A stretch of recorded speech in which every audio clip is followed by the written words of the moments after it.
کسی نے صبح کا کھانا پینا کر لیا ہے تو وہ رک جائے اور پورا دن جو ہے بغیر کھائے گزارے، اور اگر کسی نے نہیں کھایا ہے تو عاشورہ کا جو روزہ رکھے۔ تو یہ عاشورہ کے دن کی جو ہے کی بات ہے۔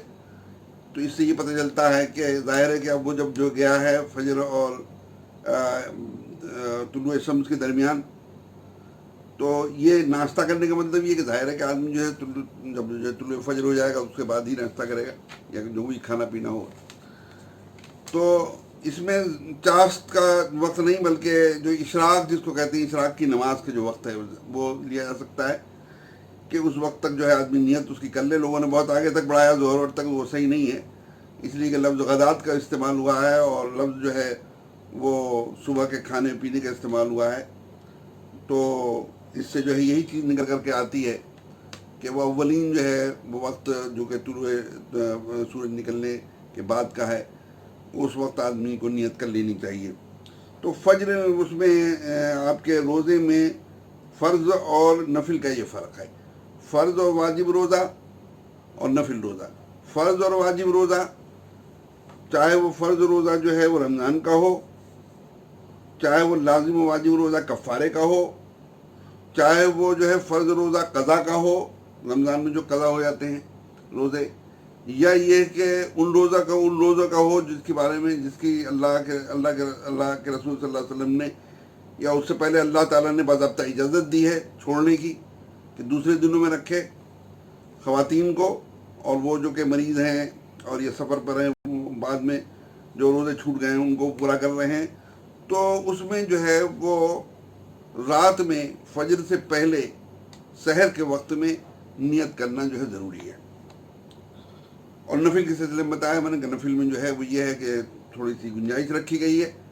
کہ اس میں جو ہے فجر کے بعد طلوع شمس کے بعد بھی وہ اس کی نیت کر سکتا ہے۔ یہ عاشورہ کے روزے کے جو ہے اس وقت کی بات ہے جبکہ جو ہے رمضان کے روزے فرض ہو چکے تھے، اور عاشورہ کا جو ہے روزہ جو تھا اس سے بھی پتہ چلتا ہے کہ اس حدیث سے بھی، اور یہ حدیث جو ہے وہ کہاں آئی ہے میں بتا دوں۔ صحیح بخاری میں حدیث نمبر 1924، 2007، 7265، صحیح مسلم میں ہے 1135، سنن نسائی میں ہے 2321، سنن دارمی میں ہے 1802، اور مسند احمد میں ہے 16507، 16512 اور 16514 اور 16526۔ یہ ہے باضابطہ۔ اس میں لفظ جو ہے وہ ایک تو غدات کا لفظ استعمال ہوا ہے کہ اس وقت جو ہے اللہ کے رسول صلی اللہ علیہ وسلم نے اسے جو ہے روانہ کیا ہے،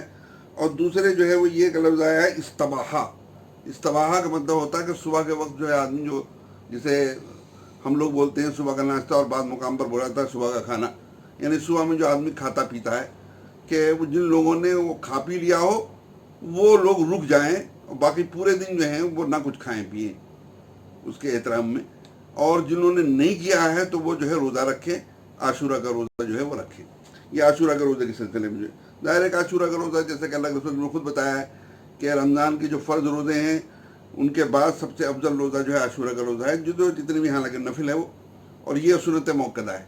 سنت موقدہ کی وہ جو ہے تعریف کہ وہ نفل جس کو اللہ کے رسول نے بہت پابندی، اتنی پابندی کہ اللہ کے رسول صلی اللہ علیہ وسلم نے ایک آدمی کو روانہ کیا ہے۔ کیا ہمارے وہ علماء جو کہ سنت موقدہ نفل جو نمازیں ہیں جن کو وہ سنت موقدہ کہہ کر دوسروں پر جو ہے مسلط کرتے ہیں اور کہتے ہیں کہ گناہ ہے، کیا عاشورہ کے اس روزے کو نہ رکھنے والے کہیں گے کہ گناہ ہے؟ جبکہ اللہ کے رسول صلی اللہ علیہ وسلم نے اتنی پابندی اور اتنی تاکید، اتنی سختی ایک آدمی کو روانہ کیا ہے باضابطہ، اور یہ کہا ہے اس سے کہ جن لوگوں نے ناشتہ کر لیا ہے، صبح کچھ کھا پی لیا، وہ رک جائیں اور پورے دن جو ہے نہ کچھ کھائے پیئیں، اور جنہوں نے نہیں کیا وہ روزہ رکھیں۔ یہ اس کی اہمیت بتانے کے لیے کیا ہے۔ تو ظاہر ہے کہ یہ سنت موقدہ ہے، لیکن یہ وہ سنت موقدہ ہے، وہ نفل روزہ جس کو اللہ کے رسول نے بہت پابندی کی ہے اور پابندی کروائی ہے، لیکن ہے بہرحال نفل، یہ افضل روزہ ہے۔ تو دوسری چیز جو ہے وہ نیت جو ہے وہ دل کے ارادے کو کہتے ہیں۔ جیسے مثال کے طور پر رمضان جو ہے، اب رمضان میں جب آدمی سحری کے وقت آج کل اٹھے گا تو جو روزہ وہ رکھ رہا ہے وہ روزہ جو ہے کوئی اور اگلے دن کا نہیں وہ روزہ رکھ رہا ہے، نفل روزہ، وہ فرض روزہ ہی چل رہے ہیں۔ ہاں جو قضا ہے، جو روزے رمضان کے قضا ہیں یا کفارے اور اس کے ہیں، اس کے سلسلے میں تو آدمی کو جو ہے وہ یہ ہے کہ جب آدمی سحری کے وقت جو ہے وہ اٹھا ہوگا تو وہ اس کے دل میں اس کی نیت ہوگی، یا وہ اگر نہیں اس نے سحری کسی وجہ سے کر پائی ہے تو وہ جو ہے وہ رات میں جو ہے فجر سے پہلے پہلے جو ہے وہ نیت کر لے اس کی جو ہے، ورنہ اس کا جو ہے روزہ نہیں مانا جائے گا۔ تک نیت کے الفاظ کا تعلق ہے تو بھائی جیسے کہ اس سے پہلے میں نے عرض کیا کہ نیت کہتے ہیں دل کے ارادے کو۔ جب آدمی جو اٹھا ہے سحری کھانے کے لیے تو وہ سحری کیوں کھا رہا ہے، اس کے دل میں ہوگا نا کیوں کھا رہا ہے، یہ ہے اس کا دل کا ارادہ۔ اس کے سلسلے میں جو الفاظ جو ہیں لوگوں میں رائج ہو گئے ہیں اس کا کوئی اثر نہیں ہے۔ جیسے بصوم غد نویتو، عام دنوں میں عام روزوں میں بصوم غد نویتو، کل کے جو روزے کی میں نے نیت کی، اور پھر اب جو ہے رمضان میں اس میں من شہر رمضان بڑھا دیا گیا ہے کہ رمضان کے مہینے کی کل کے روزے کی میں نے نیت کی۔ اس کی کوئی وہ نہیں، بلکہ اس کو محدثین نے بدعت قرار دیا ہے۔ اور آپ کو معلوم ہے کہ یہ فرض روزے ہیں، فرض روزوں میں کسی ایسی چیز کو بڑھانا جو کہ اللہ اس کے رسول نے نہ بتائی ہو، وہ کتنا بڑا گناہ بن جاتا ہے۔ پھر ایک بات اور بھی جو میں نے اس سے پہلے بتائی، کسی سے پہلے کسی ویڈیو میں میں نے بتائی ہے کہ ایک شخص جو ہے روزوں کے میں بتاؤں میں نے کہ ایک شخص جو روزے رکھ رہا ہے وہ روزے وہ اس لیے رکھ رہا ہے کہ ڈائٹنگ ہو جائے، اس کی وہ چربی وربی جو ہے بڑھی ہوئی ہے، وزن وزن ہے وہ کم ہو جائے، یہ مقصد ہے اس کا، نیت اس کی یہ ہے۔ لیکن منہ سے جو ہے کہہ رہا ہے بصوم غد نویتو من شہر رمضان، تو کیا اس کا روزہ جو ہے ہو جائے گا؟ ظاہر ہے کہ نہیں ہوگا روزہ اس کا جو۔ تو اصل دل کا ارادہ ہے، دل کے ارادے کی جو اس کی جو الفاظ جو آتے ہیں اس کی کوئی جو ہے حیثیت نہیں ہے، اور دل کا اور جو وہ طریقہ اس کا بھی کوئی باضابطہ نہیں ہے۔ دل کا ارادہ آپ کر رہے ہیں، اب سحری جو ہے کہ وقت اٹھ رہے ہیں، یا یہ کہ فجر سے پہلے اٹھ کر کے سحری کے جو وقت ہے اس میں آپ جو نیت کر رہے ہیں، یا نفل روزے میں آپ نے جو ہے فجر کے بعد بھی جو نیت کر لی، سحری اگرچہ نہیں کھا پائے آپ، تب بھی جو ہے آپ کا روزے کی نیت جو ہے مانی جائے گی۔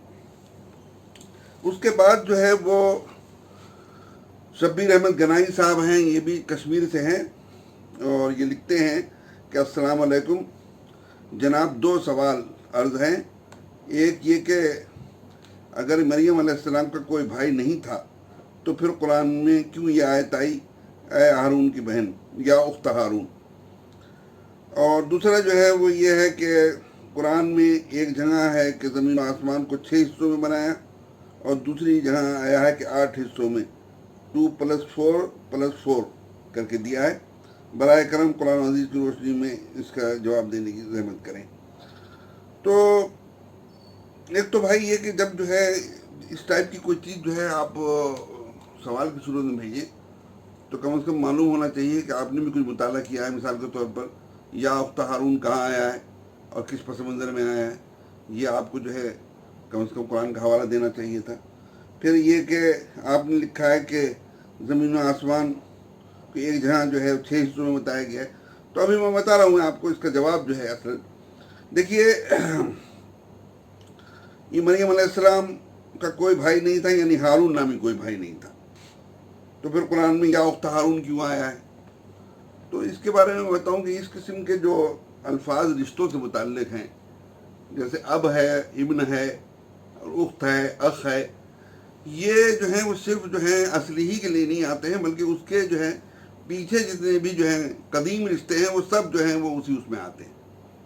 اس کی مثال جو ہے سب سے پہلے آپ جو قرآن مجید سے میں بتاؤں آپ کو کہ سورہ البقرہ سورہ نمبر 2 آیت نمبر 133 میں ہے کہ ام کنتم شہداء اذ حضر یعقوب الموت اذ قال لبنیہ ما تعبدون من بعدی قالوا نعبد الہک و الہ آبائک ابراہیم و اسماعیل و اسحاق الہ واحدہ، کہ اللہ تعالیٰ کہہ رہا ہے، اللہ تعالیٰ فرما رہا ہے کہ کیا تم جو ہے حاضر تھے، کیا تم اس وقت وہاں موجود تھے جبکہ یعقوب کو موت کا وقت آ چکا تھا، اور اس وقت انہوں نے اپنے بیٹوں سے یہ پوچھا کہ تم میرے بعد جو ہے وہ کس کی بندگی کرو گے؟ تو ان کے بیٹوں نے یہ کہا کہ ہم آپ کے الہ کی اور آپ کے آبا یعنی باپوں ابراہیم، اسماعیل اور اسحاق کے الہ کی، جو کہ الہ واحد ہے، ایک الہ ہے، اس کی ہم بندگی کریں گے۔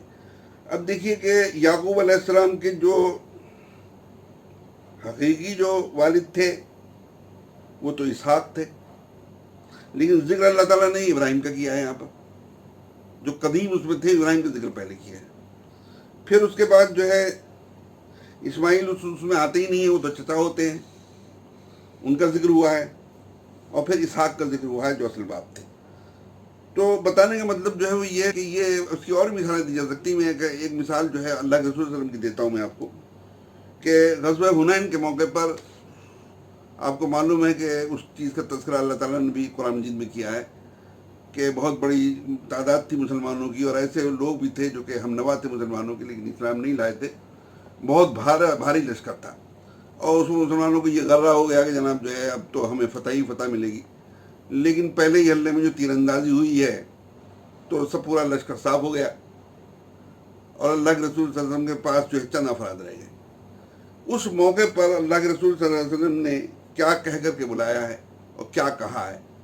تو اس میں جو ہے ایک یہ کہ ان نبی لا کذب انا ابن عبد المطلب، کہ میں تو جو ہوں حقیقی نبی ہوں، کوئی جو ہے اس میں جھوٹ نہیں ہے، اور میں عبد المطلب کا بیٹا ہوں. اب ظاہر عبد المطلب کے تو آپ بیٹے نہیں تھے، آپ تو عبداللہ کے بیٹے تھے، آپ کے دادا تھے، لیکن ابن کا لفظ استعمال ہوا ہے. تو ابن کا نام پیچھے جتنے چلے جائیں گے ان سب کے لیے بھی استعمال ہو سکتا ہے. تو یہ جو ابھی میں نے آپ کو بتایا یہ صحیح بخاری میں 2864، 2874، 2930، 3042، 4315، 4316، صحیح مسلم 1776، ترمذی 1688، یہ تمام میں جو چیز آئی ہے. تو یہ جو ہے عربی میں کہ اخت جو ہے وہ بہن کے معنی میں بھی آتا، خالہ کے معنی میں بھی آتا، در خالہ کے معنی میں بھی آتا، در خالہ کے معنی پیچھے جتنی بھی جائیں گے اس سے ہوتی جائیں گے وہ سب جو ہے اس میں آتی ہے. یعنی کہنے کا مطلب یہ ہے کہ اس موقع پر کہا ہے کہ جب مریم علیہ السلام جو ہے عیسیٰ علیہ السلام کو اٹھائے ہوئے گود میں آئی کہ ارے تمہارا تعلق تو ہارون کی جو ہے اس سے تھا، ہارون تم اس سے ہو، ہارون ظاہر ہے کہ نبی تھے، موسیٰ علیہ السلام و ہارون علیہ السلام، اور تم نے یہ کھیل کیا ہے، یہ کیا کر کے لائی تم. تو یہ اس موقع پر جو ہے وہ بنی اسرائیل نے جو ہے کہا، تو اس موقع پر جو ہے یہ اخت جو ہے ان کی طرف منسوخ کر کے آیا ہے جو کہ آپ کی اس سے تھی. دوسرا جو ہے سوال جو ہمارے محترم بھائی نے کیا ہے شبیر احمد گنائی صاحب نے، کہ قرآن میں ایک جہاں آیا ہے کہ زمین و آسمان کو 6 حصوں میں بنایا. تو محترم بھائی صاحب قرآن مجید میں ایک مقام پر نہیں آیا ہے، یہ 7 مقام پر آیا ہے،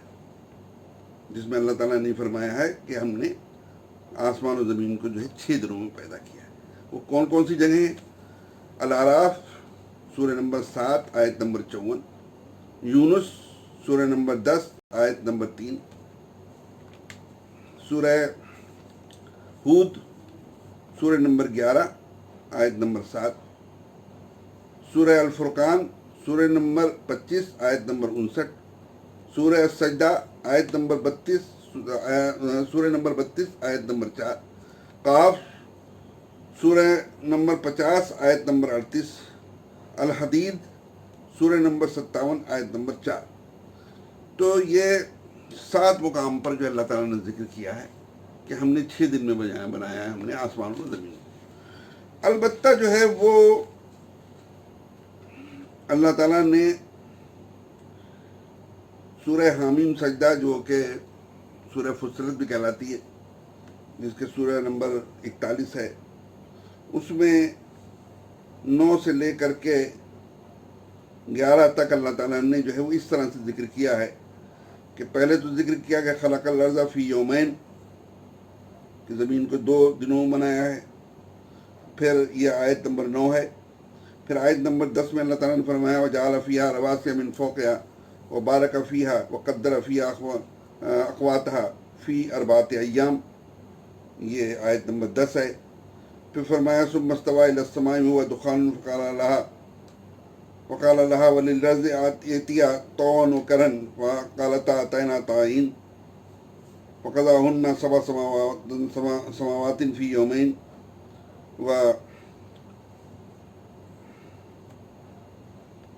وأوحى في كل سماء أمرها وزينا السماء الدنيا بمصابيح، آیت نمبر 11. کہ اللہ تعالیٰ فرماتا ہے اس میں جو ہے آیت نمبر 9 میں کہ اس نے زمین کو 2 دنوں میں پیدا کیا. اس کے بعد جو ہے اس نے آیت نمبر 10 میں فرمایا کہ اس میں اس نے ان کے اوپر جو ہے پہاڑ بنائے، اور اس میں جو ہے اس میں برکت رکھی، اور اس میں اس نے جو ہے موزونیت پیدا کی، اور اس میں ان سب کے لیے روزی ایک منصوبے کے حساب سے رکھی، اور یہ سب 4 دن میں ہوا۔ پھر فرمایا آیت نمبر 11 میں کہ پھر وہ آسمان کی طرف متوجہ ہوا، جبکہ اس وقت وہ دھواں تھا، اور اس سے انہوں نے کہا، اور زمین سے کہا کہ چاہے تم خوشی سے اور چاہے ناخوشی سے آؤ۔ تو ان دونوں نے کہا کہ ہم جو ہے خوشی خوشی آتے ہیں۔ پھر ان کو اللہ نے پھر 7 آسمان 2 دن میں جو ہے اس کا فیصلہ کیا، اور پھر جو ہے ہر آسمان میں اپنا حکم جو ہے اس نے جاری کیا، اور دنیاوی جو آسمان ہے اس میں اس نے چراغ جو ہیں ان سے اسے مزین کیا۔ تو اس طرح سے جو ہے ہمارے محترم بھائی نے بتایا ہے کہ پہلے 2 روز، پھر 4 روز، 6 روز، اور پھر یہ آخر میں 2 روز، تو یہ ہوئے 8 روز۔ تو میرے بھائی اس سلسلے میں جو ہے وہ لوگوں نے اس کی 2 تعویل کی ہے۔ ایک تو تعویل جو ہے یہ کی ہے کہ یہ جو 4 دن جو ہے کہا ہے، اس میں زمین کے سلسلے میں، اور زمین پھر جو ہے پہاڑ، اور اس میں جو ہے برکت رکھنے، اور اس میں روزی رکھنے اور سب کے بارے میں، کہ اسے 4 دن میں، تو 4 دن جو 2 دن کے بعد جو 4 دن ہے وہ 2 دن اس میں شامل ہیں۔ یعنی زمین کی جو ہے پیدائش سے لے کر کے اس میں جو ہے یعنی خاص طور سے اللہ تعالیٰ نے بتایا کہ ہم نے زمین کے سلسلے میں خصوصی توجہ دی ہے، اور پیدائش سے لے کر کے اس کے تمام معاملات ہم نے 4 دن میں بنائے کیے۔ اور اس کے بعد جو ہے بقیہ جو ہے اب 2 روز بچے، تو بقیہ 2 روز آسمان کے سلسلے میں بتایا ہے، یہ 6 روز میں۔ یہ ایک تعویل کی گئی ہے۔ اور ایک تعویل جو ہے وہ ہے کہ جو کہ یہ کی ہے، اس میں سید ابوالعالیٰ مودودی رحمۃ اللہ علیہ نے کی ہے، کہ اس میں جو یہ جو 2 روز ہیں، 2 روز جو ہیں جو پہلے کہے گئے ہیں، 2 روز جو ہیں زمین کے سلسلے میں، اور اس کے بعد جو ہے وہ کہے گئے ہیں کہ آسمان کی طرف جو ہے متوجہ ہوا۔ تو اس میں یہ بتایا ہے کہ آسمان سے جو مراد ہے وہ اس آسمان میں، چونکہ یہ جو ہے ہماری زمین بھی جو اس میں شامل ہے، تو وہ سب ملا کر کے جو ہے وہ ہوتے ہیں 4 دن ہوتے ہیں، اس کو کیا ہے، اور باقی پھر جو ہے چیزوں کو جو ہے 2 دنوں میں بنایا ہے۔ یہ ہمارا تعویل جو ہے وہ کچھ یعنی سائنسی حساب سے تو کچھ نکل کر کے آ جائے، لیکن وہ اسے سمجھ میں نہیں آتی۔ قرآن مجید نے جو ہے یعنی سماوات کا ذکر علیحدہ کیا ہے، اور زمین کا ذکر مستقل علیحدہ کیا، سماوات اور الارض، سماوات الارض۔ اور آپ یہاں پر بھی دیکھیں گے سماوات کو علیحدہ رکھا ہے، زمین کو علیحدہ رکھا ہے۔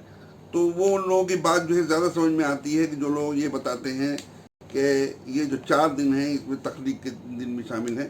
تخلیق کیا اللہ تعالیٰ نے، پھر اس کے بعد جو ہے اس کو موضوع بنانے کے لیے، اور انسان کی اس میں جو ہے خلیفہ اور آبادی وہاں پر مناسب طریقے سے رہے، اس کے لیے اس نے جو ہے مناسب انتظامات کیے، وہ 4 دن میں کیے زمین کو، یعنی خصوصی طور سے اللہ تعالیٰ نے اہمیت دی ہے۔ پھر بقیہ آسمان جو ہے 2 دن میں بنائے ہیں۔ تو اس طرح سے باقی جو 7 مقامات پر 6 دن آتے ہیں، اس سے یہ چیز جو ہے مطابقت رکھتی ہے۔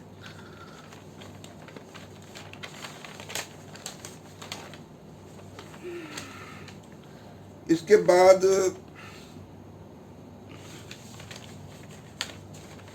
تیسرا سوال ہے، ہمارے اشتیاق احمد صاحب ہیں، یہ بھی کشمیر سے ہیں۔ انہوں نے پوچھا ہے کہ اگر کوئی شخص فرض نماز کی تیسری یا چوتھی رکعت میں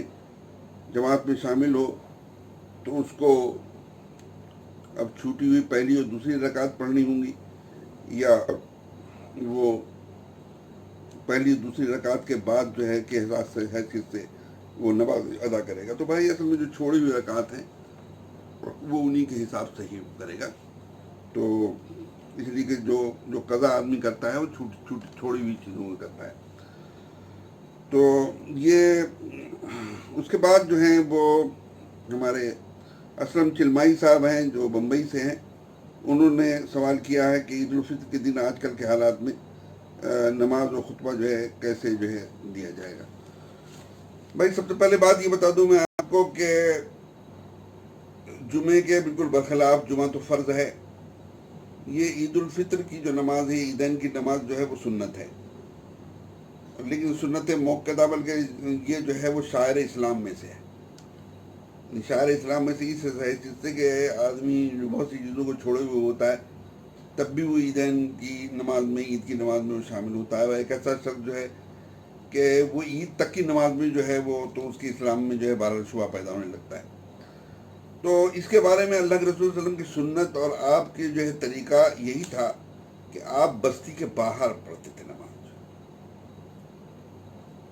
البتہ ایک آدھ موقع پر ایسا ہوا ہے کہ بارش وغیرہ کی وجہ سے آپ نے مسجد نبوی میں پڑھی ہے. اب یہ جو حالات ہیں،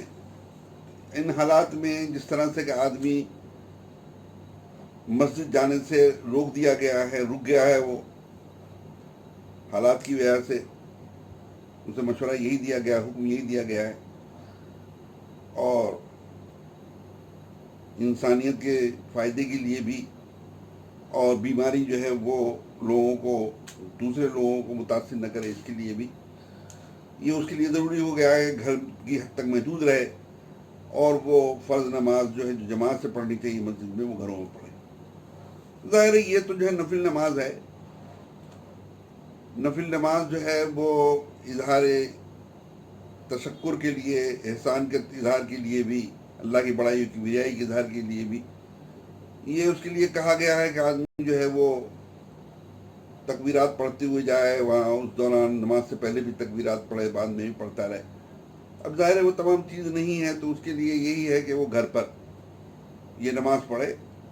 گھر میں جتنے بھی لوگ ہیں وہ ان کے ساتھ جو ہے پڑھے. چونکہ یہ نفل نماز ہے، اس نفل نماز میں نہ اذان ہے نہ اقامت ہے. البتہ جو ہے وہ جماعت ہے، امامت ہے، جماعت ہے اور خطبہ ہے.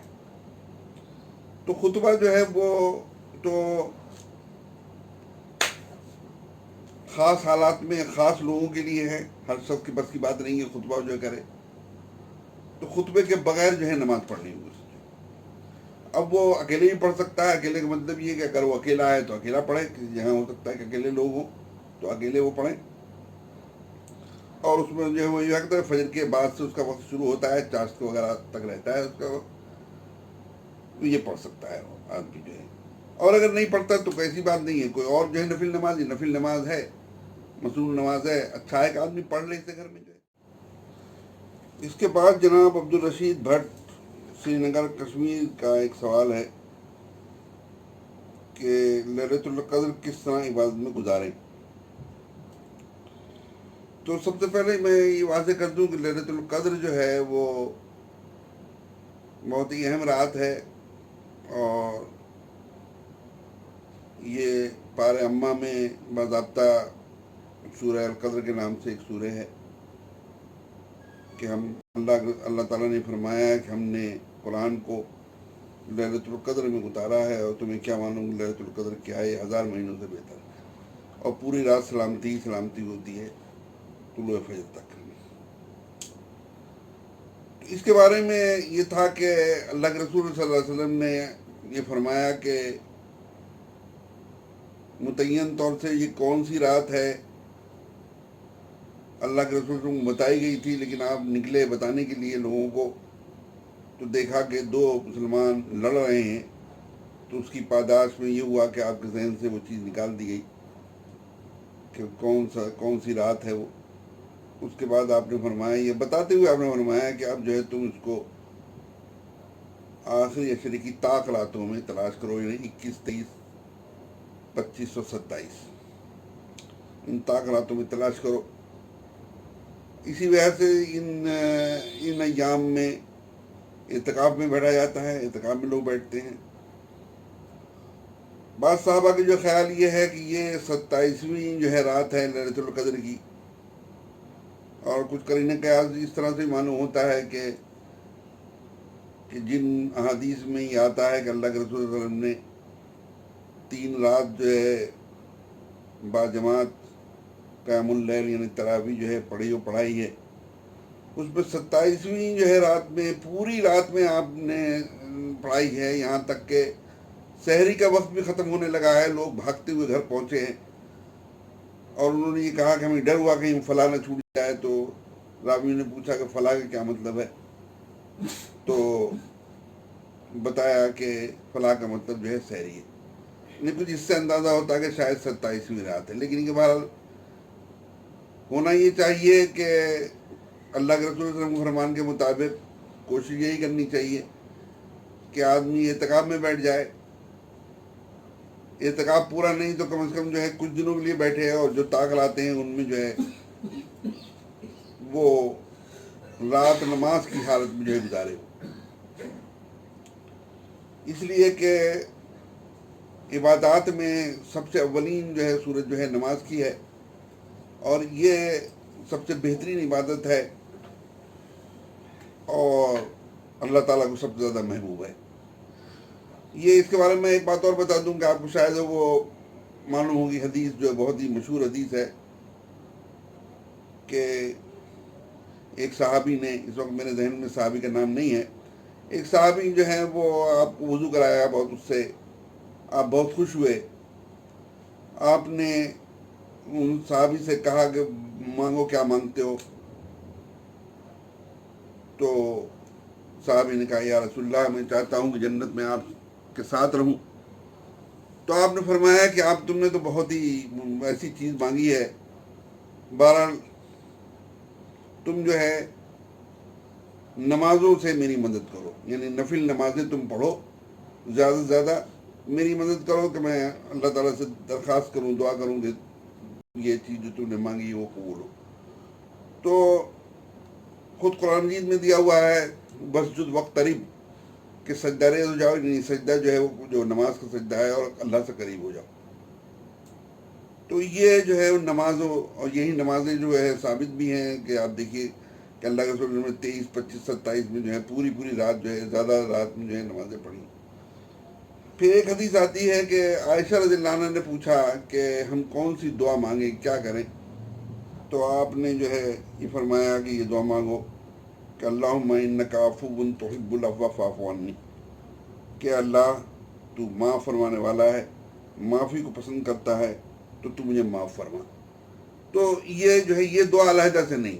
یہ دعا جو ہے جو دعا کا جو اصل مقام ہے، اصل محل ہے، جو دعا کا اصل فارم ہے. یعنی دعائیں مختلف طرح سے لوگ مانگتے ہیں، لیکن اسلام میں جو دعا کی جو شکل بتائی گئی وہ نماز ہے. اس نماز میں دعا مانگے، خاص طور سے جو ہے آدمی سجدے میں دعا مانگے. لیکن یہ بات میں واضح کر دوں آپ کو کہ یہ اسی صورت میں ہوگا جو بڑے جرائم و بڑے جو ہیں کبائر سے آدمی مجتنب ہوگا، بڑوں لوگوں کے حقوق جو ہیں وہ دینے شروع کر دیے ہوں گے، دے رہا ہوگا. یہ نہ ہو کہ وہ دوسروں کے جو ہے حقوق مار رہا ہو، بڑے بڑے کبائر کا اجتناب کر رہا ہو، اور پھر وہ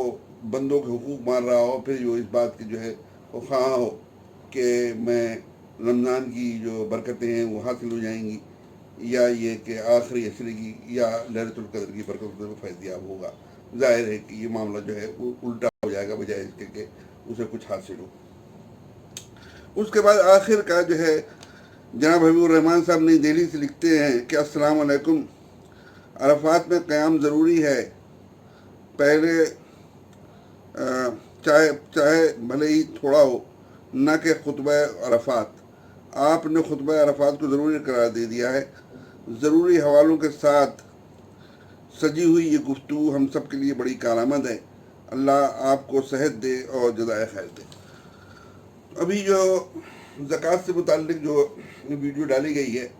اس میں میں نے یہ سمجھانے کی کوشش کی ہے کہ ارکان اسلام میں ہر ایک کی اپنی طور سے اجتماعیت ہے. تو میں نے اور دوسروں کی اجتماعیت جو بتائی، حج کے سلسلے میں اجتماعیت پر میں زیادہ واضح نہیں اسے کر سکا، اور میں شکر گزار ہوں جناب حبیب الرحمان صاحب کا، مشکور ہوں، احسان مند ہوں کہ انہوں نے جو ہے اس طرح مجھے متوجہ بھی کیا. ایک تصحیح بھی ہو جائے گی، لیکن ایک چیز اور بھی بتانا ضروری کہ حج میں امیر الحج کا ہونا ضروری ہوتا ہے. امیر الحج ہوتا ہے اور اس کا پھر عرفات کا خطبہ ہوتا ہے، اور اس کے تحت تمام چیزیں ہوتی ہیں. اس عرفات کا خطبہ جو ہے ضروری تو نہیں ہے، لیکن اس کے بارے میں مستحسن یہی ہے کہ اس کو سنا جائے. یہاں تک کہ کہا جاتا ہے کہ اگر ویسے نہیں آواز پہنچ رہی ہے، اب تو انہوں نے انتظام تمام کر رکھا ہوتا ہے مائک وغیرہ کا اور چیزوں کا، لیکن یہ کہ اگر نہیں تو ریڈیو سے اسے سنا جائے. اس لیے کہ بڑا اہم خطبہ ہوتا ہے، وہ دین کی بنیادی باتوں کو بتایا جاتا ہے، اور بڑا دور رس جو ہے اس کا اثرات کا جو ہے حامل ہوتا ہے. امیر الحج کے بارے میں بتاؤں گا. آپ کو معلوم ہے کہ اللہ کے رسول صلی اللہ علیہ وسلم نے حجۃ الوداع سے پہلے ابو بکر رضی اللہ عنہ کو جو بھیجا تھا امیر الحج بنا کر کے, اور پیچھے سے جو ہے انہوں نے علی رضی اللہ عنہ کو بھیجا کچھ چیزوں کو دے کر کے کہ آئندہ سے کوئی جو ہے ننگا شخص جو ہے وہ نہیں آئے گا, کوئی جو ہے مشرک جو ہے حج کرنے نہیں آئے گا. تو جب علی رضی اللہ عنہ وہاں پہنچے ہیں مکے, تو ابو بکر رضی اللہ عنہ نے پہلے ان سے سوال یہ کیا ہے کہ آپ جو ہیں کس حیثیت سے آئے ہیں, امیر الحج کی حیثیت سے آئے ہیں یا اس کے علاوہ آئے ہیں؟ تو ان کا نہیں, امیر الحج تو آپ ہی ہیں, میں تو ایک فرستادے کی حیثیت سے آیا ہوں اس چیز کی. وہ اس لیے ضروری تھا کہ عربوں میں کوئی اہم اعلان جو کرنا ہوتا تھا یا تو وہ خود کرتا تھا یا اپنے قریبی رشتے دار سے کرواتا تھا, تبھی معتبر ہوتا تھا. تو علی رضی اللہ عنہ سے کروایا انہوں نے جو ہے اس وجہ سے تاکہ جو ہے معتبر رہے ہو. تو امیر الحج کی جو ہے یعنی اجتماعیت والی بات, جو زکوٰۃ کی میں اجتماعیت بتا رہا تھا کہ زکوٰۃ کی اجتماعیت جو ہے جو بتائی گئی ہے قرآن حدیث میں,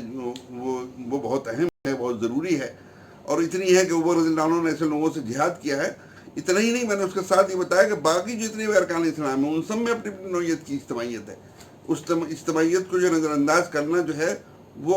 آدمی کے لیے خطرے کی باعث ہوتا ہے. اور اس میں جو ہے وہ جو عرفات جہاں پر کہ جو ہے امیر الحج جو ہے خطبہ دیتے ہیں,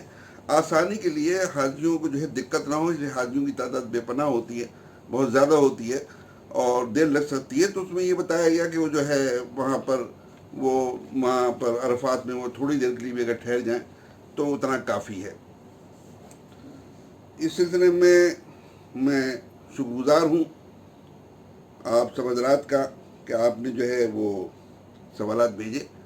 میں نے اپنی دانش میں جو ہے پوری کوشش کی ہے اسے قرآن حدیث سے جو ہے جواب دینے کی. اس سلسلے میں اللہ تعالیٰ سے دعا کرتا ہوں کہ مجھ سے اگر کوئی سہو ہوا ہو تو اسے معاف فرمائے, اور بہرحال انسان ہو, کوئی مجھ سے جو ہے آپ محسوس کریں کہ کوئی ہٹی ہوئی بات ہے قرآن حدیث سے تو اسے بتانے کی کوشش کریں. اللہ تعالیٰ سے دعا ہے کہ ہمیں دین کا صحیح فہم عطا فرمائے اور اس پر عمل کرنے کی توفیق دے. وآخر دعوانا الحمد للہ رب العالمین. سبحان اللہ بحمدہ, سبحان اللہ العظیم.